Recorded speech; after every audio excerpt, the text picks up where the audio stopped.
bersabda Rasulullah sallallahu alaihi wasallam dalam hadisnya yang diriwayatkan oleh Imam Ahmad dalam musnadnya dan disahihkan. Hadis ini disahihkan oleh Al-Allamah Ahmad Syakir dalam tahqiqnya terhadap kitab Musnad Imam Ahmad.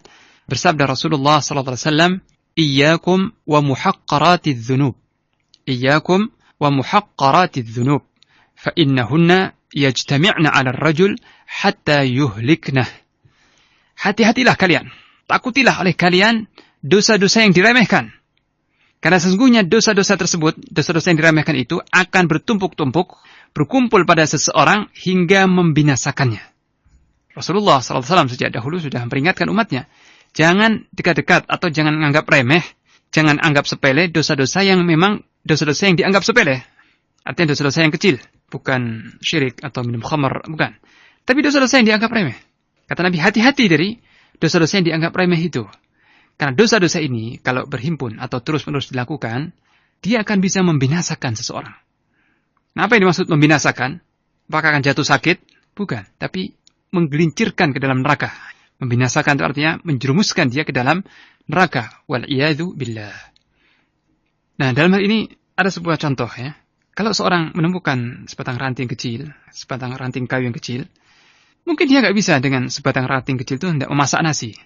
Tapi kalau ranting-ranting kecil, kayu-kayu ranting yang ada di lembah itu dikumpul-kumpulkan, ditumpuk-tumpuk, berkumpul-kumpul, lama-lama bisa membakar rumah. Jangankan masak nasi, membakar rumah bisa. Jadi, sesuatu yang kecil, kata pepatah kita ya, sedikit demi sedikit, lama-lama menjadi bukit. Itu dalam kebaikan benar, dalam keburukan juga benar. Amal saleh yang dilakukan sedikit demi sedikit tapi kontinu. Amal saleh yang kecil, entah itu apa saja, dilakukan sedikit tapi terus-menerus secara dawam, ini nanti bisa menjadi besar pahalanya. Dan itu sangat dicintai oleh Allah Ta'ala. Tapi dosa-dosa demikian pula. Dosa-dosa kecil yang dianggap remeh, tapi dilakukan setiap hari atau dilakukan kontinu terus. 10 tahun, 20 tahun, 30 tahun seorang itu melakukan dosa kecil itu terus-menerus, akibatnya akan bisa menjadi besar dan akan mencelakakan atau membinasakan seseorang. Na'udzubillahi min dzalik. Dalam hadis yang lain yang diriwayatkan oleh Imam Tirmidzi dan hadis ini dinyatakan sahih, bersabda Rasulullah sallallahu alaihi wasallam, "Innal 'abda idza akhta'a khati'atan nukitat fi qalbihi nuktatun sauda, fa idza naza'a wastaghfara wa taba suqila qalbuhu, wa in zida fiha zidat hatta ta'luwa qalbah, wa huwa ar-ran alladhi dzakara Allah kalla bal rana 'ala qulubihim ma kanu yaksibun." Sesungguhnya seorang hamba jika dia melakukan satu dosa, satu kesalahan, maka akan tertoreh titik hitam, akan tertitik satu noktah hitam dalam hatinya. Maka apabila dia berhenti dari dosa tersebut dan beristighfar, mohon ampun serta bertaubat, hatinya putih lagi, bersih lagi. Jadi tadi hati itu karena satu dosa tertitik satu noktah hitam, satu titik hitam. Dan ini bukan makna kiasan, tapi sebenarnya. Kemudian kalau orang itu bertaubat, mohon ampun kepada Allah, titik hitam itu hilang, hati itu menjadi bersih kembali. Tapi jika dia setelah melakukan dosa itu malah menambah dosa-dosa berikutnya, maka bertambah pula titik-titik hitam di dalam hati tadi. Sehingga lama-kelamaan bisa menutupi hati tersebut. Titik-titik hitam itu bisa menyelimuti dan menutupi hati tadi. Nah inilah ar-ran, tutupan. Ar-ran itu artinya tutupan. Ar-ran seperti yang disebut oleh Allah Ta'ala dalam firman-Nya dalam surah Al-Mutaffifin, "Kalla bal rana 'ala qulubihim ma kanu yaksibun." Sekali-kali tidak. Yani bukan seperti perkataan mereka, Pak. Ayat-ayat Quran itu asatirul awwalin, dongeng orang-orang dahulu kala. Jadi orang-orang fasik kalau mendengar Quran dikatakan ini dongeng orang-orang dahulu. Allah mengatakan kalla, sekali-kali tidak demikian. Tapi dosa-dosa yang selalu mereka kerjakan itulah yang menutupi hati mereka. Dosa-dosa yang selalu mereka kerjakan secara rutin, ini yang menjadi penutup hati mereka. Sehingga tidak tersentuh oleh ayat-ayat Al-Quran. Tidak bergeming ketika mendengar peringatan yang keras. Mendengar ancaman. Tidak tergetar hatinya. Tidak tersentuh. Bahkan menganggap ayat-ayat Quran, peringatan yang keras ini, seperti dongeng orang-orang dahulu kala. Ya. Na'udzubillah min dzalik. Jadi maksud dari hadis tadi, setiap seorang hamba melakukan satu dosa, meskipun dosa kecil, itu akan meninggalkan satu noktah hitam dalam hatinya. Kalau besok dia melakukan lagi, atau setelah itu melakukan lagi, noktah hitam lagi muncul. Besok dia melakukan lagi, tertitik lagi noktah hitam terus. Nah kalau sudah 10 tahun dia melakukan itu, hati itu akan menjadi tertutup seluruhnya oleh titik-titik hitam.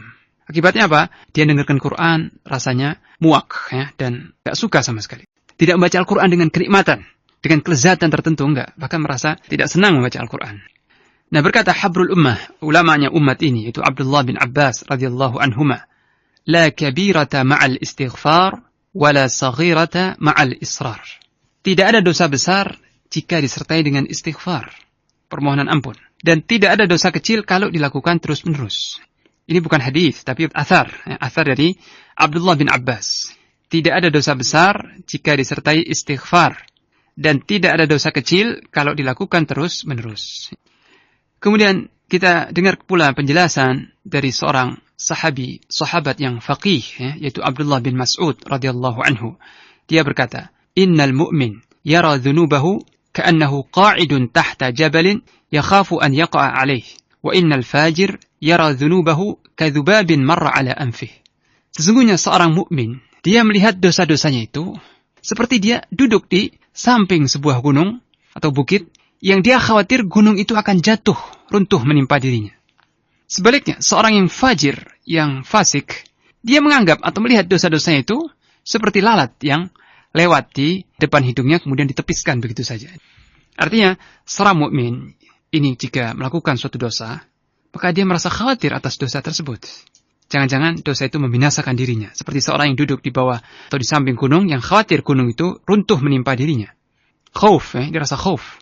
Sebaliknya seorang fasik, dia melakukan dosa-dosa itu sambil merasa aman. Hati merasa aman, tenang, dan menganggap dosa-dosa itu seperti lalat yang lewat di depan hidungnya.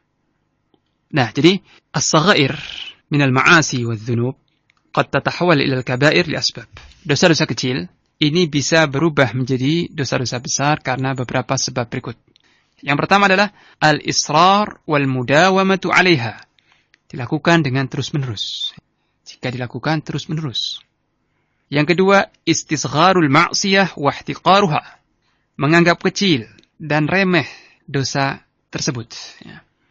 Memang dosa kecil, tapi kalau dianggap kecil dan dianggap remeh, berubah menjadi dosa besar. Sedangkan yang ketiga adalah al-farah bifi'il ma'siyah as-saghirah wal iftikharu biha. Merasa senang, rasa gembira, rasa senang melakukan dosa kecil tersebut dan bangga. Ini yang sangat berbahaya. Seorang melakukan suatu dosa kecil dan bangga dengan dosa tersebut. Yang keempat adalah fi'lul ma'siyah thummal mujaharatu biha. Melakukan suatu maksiat atau dosa kecil, kemudian mempublikasikan, yakni menceritakan dosa yang ia lakukan itu.